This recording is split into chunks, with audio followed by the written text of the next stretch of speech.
close your eyes for a second. Think back to your childhood.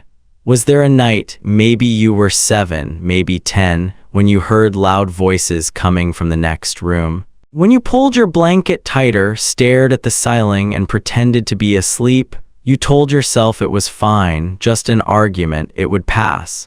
But here's what science says: it didn't just pass, it stayed inside you in ways you probably still don't fully understand.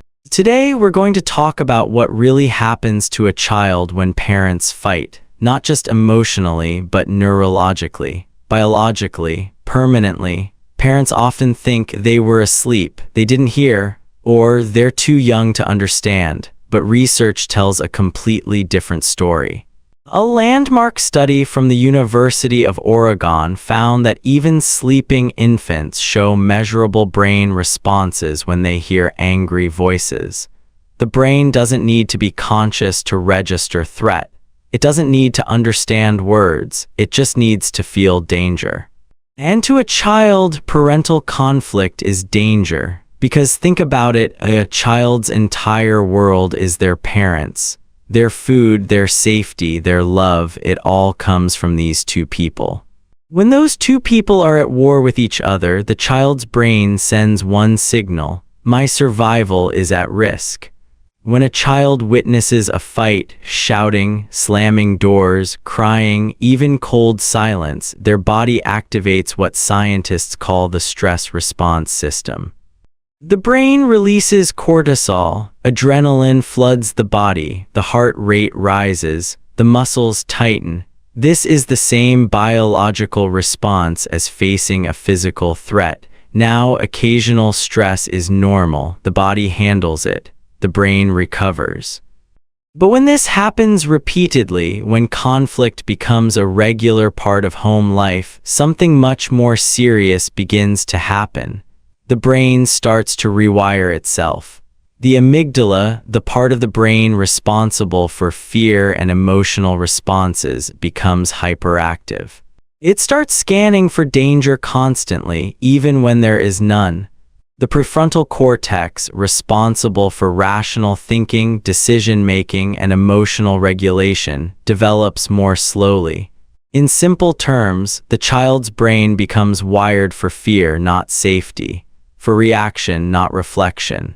And this rewiring doesn't disappear when childhood ends. That child grows up, they go to school, they make friends, they get a job, they fall in love, but inside, the wiring remains.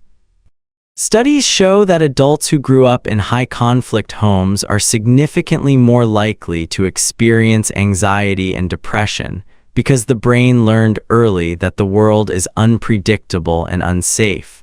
They struggle with relationships because they never saw a healthy model of conflict resolution. Arguments feel catastrophic. Silence feels threatening. Love feels unstable. They experience emotional dysregulation. They either explode under pressure or shut down completely. Both are survival responses learned in childhood. They carry trust issues because when the two people who were supposed to be your safe harbor fought constantly, trusting anyone feels dangerous. And perhaps most heartbreaking, many of these adults don't even connect their struggles to their childhood. They just think something is wrong with them. Nothing is wrong with them. Their brain adapted to survive an environment it was never meant to grow up in. Children don't need to consciously remember a fight for it to affect them. The body remembers what the mind forgets. This is called implicit memory, stored not as a clear story but as a physical and emotional sensation.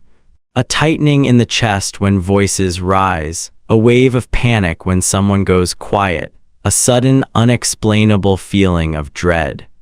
Adults who grew up in conflict often feel these sensations without knowing why. A partner raises their voice slightly and something primal activates. Not a thought, a response, instant, automatic, unstoppable, because the brain was trained years ago in a house that was supposed to be home. This is not about blame. Every parent fights sometimes. Every relationship has tension. That is human. But there is a difference between occasional conflict and chronic conflict. There is a difference between disagreeing and creating a battlefield in front of your child. Research consistently shows that it's not conflict itself that damages children most, it's how conflict is handled. Children who see parents argue but also resolve that argument, who hear "I'm sorry" and "I was wrong," those children actually develop stronger emotional skills. But children who witness explosive, unresolved, or physically threatening conflict, they pay a price that follows them for decades. Your child is watching, not just with their eyes, with their developing brain, with their nervous system, with every cell in their body. The environment you create at home is the environment their brain is built inside. Healing is possible. Therapy works, awareness matters, but prevention is more powerful than healing. Because some things once written into a child's brain take years to unwrite, the fights you think they forgot. They remember, not always with words, but always with their body.